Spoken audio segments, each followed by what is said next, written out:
Good morning, Year 6, and welcome to Wednesday's reading lesson.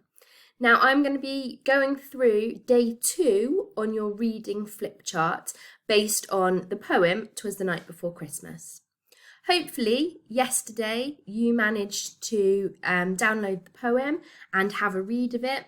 Maybe you were able to print it out and annotate it just like we do at school, but if you weren't able to print it out, don't worry. Hopefully you've had a chance to read it on the screen and perhaps look up any words that you weren't sure of the meaning of, and maybe think about the rhyming pattern a little bit as well. If you haven't already read the poem, you need to stop this lesson here, go back to the website and download the poem so that you've got it ready. Because today I'm going to go through a vocabulary session where we're going to be finding words from the text. So if you haven't got the text with you, pause me now and then come back.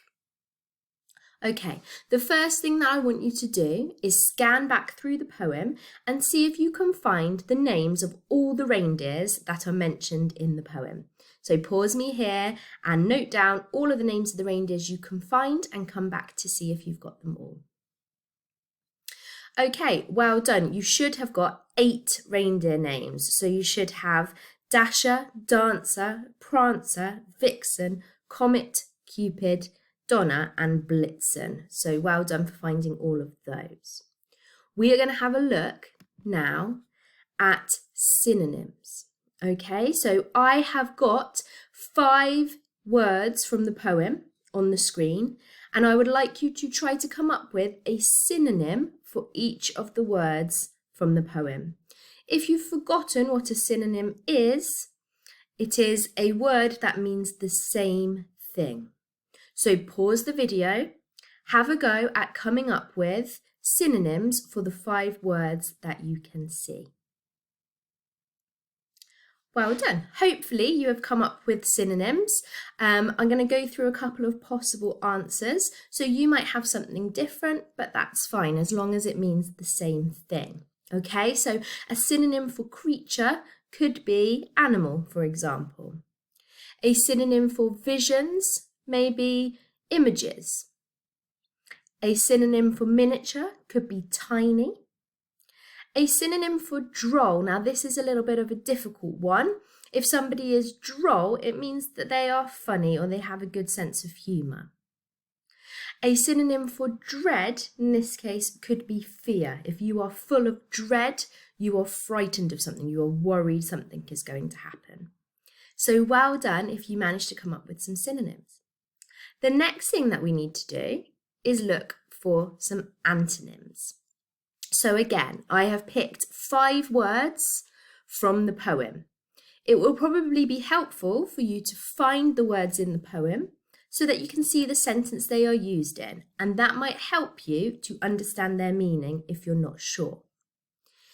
An antonym is a word which means the opposite.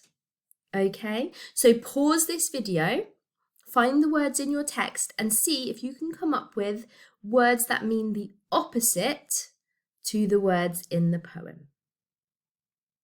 Okay, some answers that you could have had then, okay, starting easy. So an antonym for little could be big. An antonym for down could be up. Now an antonym for wild may be a little bit harder. Okay, the opposite of wild could be tame or maybe calm. Perhaps you came up with some others. Tarnished.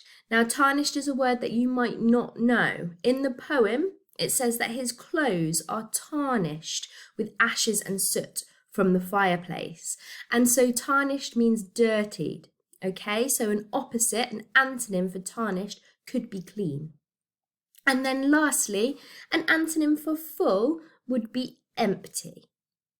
Okay, well done if you managed to find antonyms for all of those words.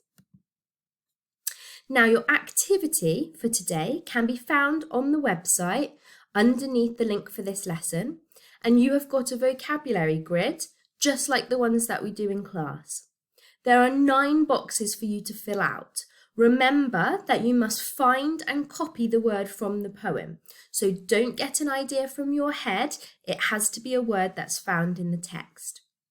For your challenge today, there are 3 blank boxes at the bottom of the grid for you to add your own. So you need to add a sentence or a question where somebody else could find and copy the correct word. Once you have completed your grid, if you would like to send it across for me to check, then you may do. You've got my email and you can send that across and I will have a go at your challenges. Have fun completing your grid. Thank you and well done. See you in the next lesson.